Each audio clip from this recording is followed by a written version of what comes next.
सीधे दीपक रंजन जी के पास चलते हैं। दीपक जी, ऐतराज क्या है अगर जी हाँ। एक देश में और उसमें अगर एक तरीके का कानून लागू हो रहा है यूनिफॉर्म सिविल कोड, तो आपत्ति क्या है अखिलेश यादव को और आपकी समाजवादी पार्टी को? देखिए मानस भाई, अगर यूनिफॉर्म सिविल कोड जो है इन द इंटरेस्ट ऑफ अगर इंडिया आ रहा है तो हमें कोई आपत्ति नहीं है। लेकिन अभी तक जो दिख रहा है वो तो इंटरेस्ट ऑफ बीजेपी दिख रहा है, क्योंकि बीजेपी की मंशा और बीजेपी की टाइमिंग जो है ये संदेह पैदा करती है। क्योंकि देखिए मानस भाई, 2016 में भी इन्होंने मसौदा तैयार किया था यूनिफॉर्म सिविल कोड का। आखिर उस टाइम ये रोल बैक क्यों कर गए? इन्होंने कई जगह से सबसे राय ली, अलग अलग जातियों से राय ली, अलग अलग धर्म गुरुओं से राय ली, अलग अलग ट्राइब से राय ली। राय लेने के बाद आखिर उस टाइम ये रोल बैक क्यों कर गए? और देखिए, सबकी अपनी अपनी धारणा है, सबके अपने अपने रिवाज है।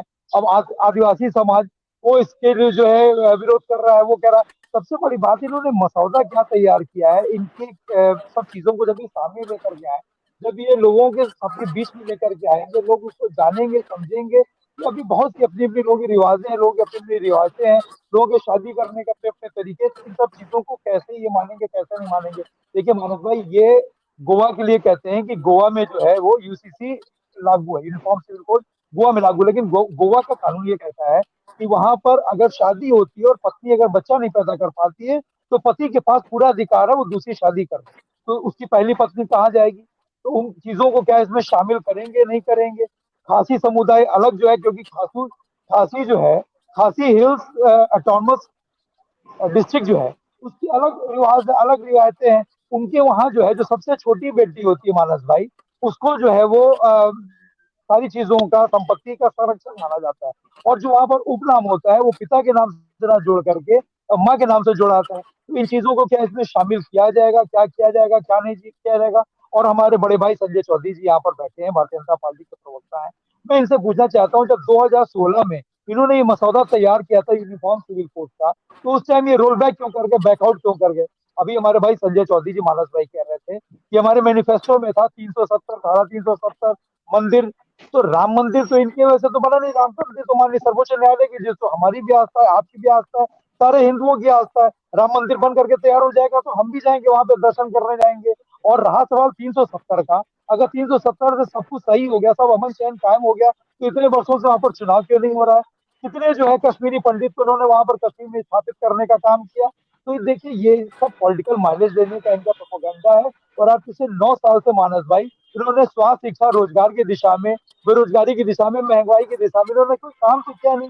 तो आज लोगों को गुमराह करने के लिए यूनिफॉर्म सिविल कोड लेकर के आए हैं ये। और सही बात है, इनकी सदन में इनकी संख्या है, मानसून सत्र में इस पे बहस करें, लोगों के विचार आएंगे, पार्टी अपने विचार रखेगी, अगर सब सहमत होंगे तो गो अहेड, आप बिल्कुल आप आगे बढ़िए, आप इसको इम्प्लीमेंट करिए। लेकिन मैं बार बार पूछना चाहता हूँ, 2016 में आखिर इसको आपने इम्प्लीमेंट क्यों नहीं किया? और आज जब जनता आपसे स्वास्थ्य, शिक्षा, रोजगार की बात कर रही है मानस भाई, तो आप यूसीसी को ले आए यहाँ पे। तो चीजों को पहले क्लियर करें मानस भाई कि इनके मसौदे में क्या क्या चीजें शामिल है, क्या क्या चीजें नहीं शामिल है, सारी शरीयत का क्या क्या हिस्सा शामिल है। क्योंकि दक्षिण भारत में बहुत से ऐसे हैं जिनके आपस में रिश्तेदारी में शादी हो जाती है, तो क्या उन चीजों को इसमें शामिल करें? दीपक रंजन जी काफी समय से इंतजार कर रहे हैं। दीपक जी, देखिए, बहुत स्पष्ट नहीं हो पा रहा है कि विपक्ष आखिर चाहता क्या है। अखिलेश यादव जी खुलकर मुखालफत कर रहे हैं, वो कह रहे हैं कि उसको कतई लागू नहीं होने देंगे, वो इसके बिल्कुल खिलाफ है। बहन जी कह रही कि हम इसका विरोध नहीं करते हैं, अगर उनके मन मुताबिक लागू होगा तो वो समर्थन करेंगी या कब वो उस पर विचार करेंगी। समाजवादी पार्टी का क्लियर कट स्टैंड है क्या? समाजवादी पार्टी मुस्लिम मतों के ध्रुवीकरण के लिए, उनको खुश रखने के लिए सिर्फ इसलिए विरोध कर रही है ताकि जो मुस्लिम मतदाता है वो आपके साथ बने रहे? क्योंकि आपने देखा कि देखिए तीन तलाक का मुद्दा ऐसा मुद्दा था जिसमें, भले ही देखिए दीपक जी, आप इस बात से इनकार नहीं कर सकते कि तीन तलाक का मुद्दा एक ऐसा मुद्दा था जिसमें बड़ी संख्या में जो पीड़ित मुस्लिम महिलाएं थी, जो बहुत लंबे समय से इसकी मांग कर रही थी खत्म करने के लिए, लेकिन किसी भी सियासी दल ने हिम्मत नहीं दिखाई। अगर भारतीय जनता पार्टी ने स्टैंड लिया, भले ही उसके कारण राजनीतिक हो, तो अगर उसको उसका फायदा उन्हें मिल रहा है तो फिर ऐतराज क्यों होना चाहिए समाजवादी पार्टी को? तो यूनिफॉर्म सिविल कोड पे क्यों ऐतराज हो रहा है अगर एक देश और एक कानून लागू हो रहा है? हाँ, देखिए मानस भाई, आज असमंजस की स्थिति जो है भारतीय जनता पार्टी और भारतीय जनता पार्टी की सरकार ने कर रखी है। अभी मैं बहुत से न्यूज चैनल में देख रहा था, सुन रहा था, उसमें ये कहा जा रहा था कि भारतीय जनता पार्टी को मिला, बीजेपी को मिला बसपा का साथ, बीजेपी को मिला आम आदमी पार्टी का साथ, बीजेपी को मिला हिमाचल प्रदेश के मंत्री का साथ। अरे बीजेपी कोई देश है क्या? आज बहस मानस भाई देश हित में हो रही है। अगर ये, मैंने शुरू में ही कहा, अगर ये देश हित में अगर हो रहा है तो समाजवादी पार्टी को इसमें कोई आपत्ति नहीं। लेकिन ये अपना मसौदा क्या है वो तो तैयार करो। बात यहाँ देखिए मानस भाई, बात है हिंदू मुस्लिम की नहीं है। यही भारतीय जनता पार्टी के लोग, जब उन्होंने द्रौपदी मुर्मू जी को, माननीय द्रौपदी मुर्मू जी को जब इन्होंने राष्ट्रपति चुनना चुनना जब इनको नाम प्रस्तावित किया, तो उन्होंने कहा कि पिछड़ी जाति के आदिवासी समाज से आने वाली श्रीमती द्रौपदी मुर्मू जी को, आदरणीय द्रौपदी मुर्मू जी को हम देश का राष्ट्रपति बनाना चाहते हैं। तो आज आदिवासी समाज क्यों इसका विरोध कर रहा है, जैन समुदाय इसका क्यों विरोध कर रहा है? बात सिर्फ हिंदू मुस्लिम की है ही नहीं। ये लोग तो इसी तरीके से गुमराह करने का लोगों को काम कर रहे हैं। क्या आदिवासी समाज इसका विरोध नहीं कर रहा है? क्या जैन समुदाय इसका विरोध नहीं कर रहा है? क्या इसका क्रिश्चियन समुदाय इसका विरोध नहीं कर रहा है?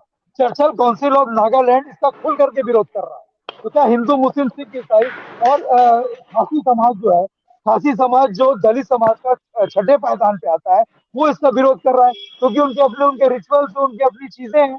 तो चीजें क्लियर करें, इसमें क्या रहेगा, इनके मसौदे में क्या नहीं रहेगा। और मैं बार बार, इन्होंने, हमारे बड़े भाई संजय चौधरी जी ने सारी बातें इन्होंने गिना दी, लेकिन मेरे प्रश्न का इन्होंने जवाब नहीं दिया कि 2016 में जब ये मसौदा तैयार हुआ था, उस टाइम भी भारतीय जनता पार्टी की सरकार थी, तो उस टाइम ये रोल बैक क्यों कर गए?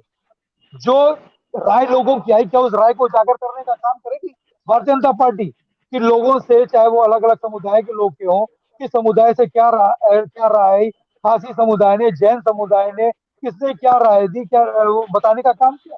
अरे अभी इन्होंने अपने संकल्प पत्र की बात की कि संकल्प पत्र में हमारे 370 राम मंदिर सारी चीजें हैं इनके संकल्प पत्र में। और आज जो हिंदुस्तान के प्रधानमंत्री हैं आदरणीय मोदी जी ने उस टाइम चिल्ला चिल्ला करके कहा था कि हम हिंदुस्तान में 2 करोड़ बेरोजगारों को रोजगार देने का काम करेंगे। क्या वो इनके संकल्प पत्र में नहीं था? इन्होंने 15-15 लाख रुपए इन्होंने ही कहा था कि सबके खाते में आएंगे। क्या वो इनके संकल्प पत्र में नहीं था? अरे इनकी, ये खुद के अपने चलाए नोट जो है, खुद इन्होंने चलाए, उसको 7 साल ये संभाल नहीं पाए। तो यूसीसी का क्या मसौदा है, क्या है, क्या नहीं है? किसानों का एमएसपी जो है, इन्होंने पहले वो किया, उसके बाद जब 700 किसानों की मृत्यु हो गई, उसके बाद इन्होंने जो है उसको वापस ले लिया, 3 काले कानून, किसानों की 3 काले कानून। और अभी जैसा कि अभी हमारे काबिल भाई बहुजन समाज पार्टी के प्रवक्ता भाई हमारे बताते थे कि इन्होंने अपना स्टैंड बड़ा क्लियर कर दिया। और यही स्टैंड हम लोग का भी है कि भारतीय जनता पार्टी इसका पूरी तरीके से पॉलिटिकल माइलेज देना चाहती है। पिछले 9 साल में उसको होश नहीं आया इनको, पिछले 9 साल में इनको याद नहीं आया कि किसको उसका हक मिलेगा। यूसीसी अगर लागू हो जाएगा तो किसको उसका हक मिलेगा, कौन इससे लाभान्वित होगा, कौन नहीं होगा। 9 साल में देखिए इन्होंने, मानस भाई, इन्होंने 9 साल में कोई काम नहीं किया। न इन्होंने, अरे यही हिंदुस्तान है जिसने कोरोना भी देखा, कोविड भी देखा, जलती लाशें देखी, तैरती लाशें देखी, ऑक्सीजन से लोगों की मृत्यु होती देखी। इस पर इन्होंने कोई बात की? 9 साल से सिर्फ ये लोगों का, हिंदुस्तान की जनता का ध्यान भटकाना चाहते हैं मानस भाई। लेकिन अब हिंदुस्तान की जनता इनके बहकावे छलावे में आने वाली है। और 2024 में पूरी तरीके से जो है उस समय जो है वो बदला लेने के लिए बैठी हुई है बटन दबा करके। तो संजय भाई से मेरा यही प्रश्न है कि 2016 में एक तो वापस क्यों नहीं किया? और बात यहाँ पर सिर्फ मानो तो हिंदू मुस्लिम की है ही नहीं। क्या आदिवासी समाज को ये अपना नहीं मानते हैं? क्या जैन समुदाय को अपना नहीं मानते हैं? क्या साकी समुदाय को अपना ये नहीं मानते? ये क्लियर करने का काम कर रहे हैं ना। गोवा का ये हमको वो दे रहे, एग्जाम्पल दे रहे हैं कि गोवा में जो है ऑलरेडी यूसीसी लागू है। तो गोवा के एक अलग कानून है। मैंने आपको पहले भी बताया कि गोवा में अगर पत्नी बच्चा नहीं पैदा कर पाती तो पति को पूरी खुली छूट है बच्चा पैदा करने की। दक्षिण भारत में जो है आपस में रिश्तेदारी में मानस भाई शादियां हो जाती है, तो किन चीजों को ये लेंगे, किन चीजों को नहीं लेंगे, शरीयत का कौन सा हिस्सा लेंगे, कौन सा हिस्सा नहीं लेंगे, इन सारी चीजों को भी बताने का काम करेंगे। उन चीजों पे बात क्यों नहीं करना चाहते हैं संजय चौधरी? देखिए ये ऐसा बताएं, तो है नहीं क्लियर कि करें। दीपक, ऐसा तो है नहीं कि बीजेपी रातों रात एकदम से इसको लागू कर देगी। निश्चित तौर पर ड्राफ्ट होगा, वो बिल्कुल वो सार्वजनिक होगा, आप सभी लोग उसको पढ़ेंगे। अभी से विरोध की वजह क्या? लेकिन संजय चौधरी जी सवाल ले लेते हैं। संजय जी, ये देखिए नहीं, आरोप दोनों ही मानस भाई, लगा रहे हैं कि जी, मानस भाई, ये बस मैं एक प्रश्न और पूछना चाहता हूँ संजय भाई से कि 2016 में सरकार किसकी थी?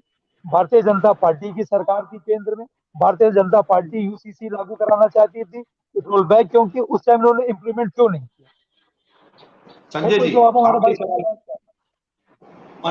मैं बात 2016 की कर रहा हूँ और आप 2019 और 22 और 24 और 25 और 30 और 35 पता नहीं कहाँ लेकर जा रहे हैं। 2016 में आपने यूसीसी को क्यों नहीं आपने लागू किया? आप क्यों रोल बैक कर गए? 2016 में किसकी सरकार थी? बता रहा हूँ और मैंने, और बात सुन लीजिए, बात हर भाई, एक एक आप पॉइंट 19 का से पहले, उत्तर दे रहा हूँ। 19 से पहले 16 आता है।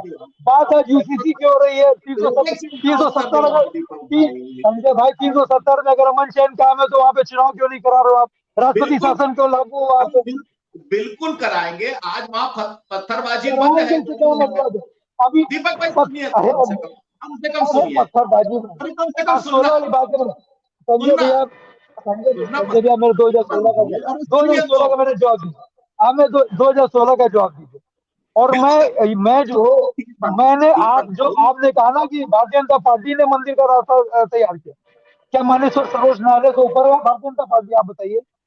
आपके सारी बातों का जवाब देंगे। आप थोड़ा 16 से शुरू करिए। 16 से बिल्कुल 16 से शुरू करिए। बिल्कुल मानस भाई देखिए भारतीय जनता पार्टी को ध्यान भटकाने की बात करते। अरे सुनना तो, डॉक्टर अम्बेडकर संभाल दो, देश संभाल क्या संभालेगा? गलत ट्रैक पे जा रहे हैं आप। मैंने इसको कितना समय लग जाता है आप बता दीजिए? 16 से लेकर के आज 23 हो गई, 4 साल लग जाता। आप बता दीजिए 4 साल लग गए। आप बताइए संविधान बने कितने साल हो गए? संविधान बने 1940 में क्या आप बताइए? 1940 में क्या आप बताइए? आर्टिकल 44 में क्या आप बताइए? आर्टिकल 44 का बताया क्या? आर्टिकल 44 में क्या? आप संविधान की बात करो, आप बताओ ना आर्टिकल 44 में क्या? संजय भाई आप बताओ आर्टिकल 44 में क्या? आदिवासी समाज आर्टिकल 44 में क्या? संविधान की आप बात कर रहे हो, आप बताओ आर्टिकल 44 में क्या? आर्टिकल 44 में क्या लिखा बताइए? अरे मानस भाई बातें घुमा लो, इधर कर लो। हम संविधान में अम्बेडकर पूरा करेंगे। आप लोगों ने लोकतंत्र क्या कर रखी है? संविधान में क्या है? संविधान है क्या? बाबा साहब अम्बेडकर जी को मानने वाले लोग हो आप लोग। आप हमने कह रहे नहीं होती। शामिल करेंगे। यूएस में आके प्रधानमंत्री से क्वेश्चन नहीं पूछा जाता अगर आप संविधान के रास्ते पे चलते हैं। अगर आप लोकतंत्र को बहाल किए होते तो आपको नहीं पूछना पड़ता। संविधान सिद्दीकी को 30 सेकंड का क्वेश्चन नहीं पूछना पड़ता। इससे चिड़िया भी पूरे भारत की आबादी तार्किक नहीं है, नहीं है और विधिक भी नहीं है, क्योंकि यह संवैधानिक नहीं है, विधिक नहीं है।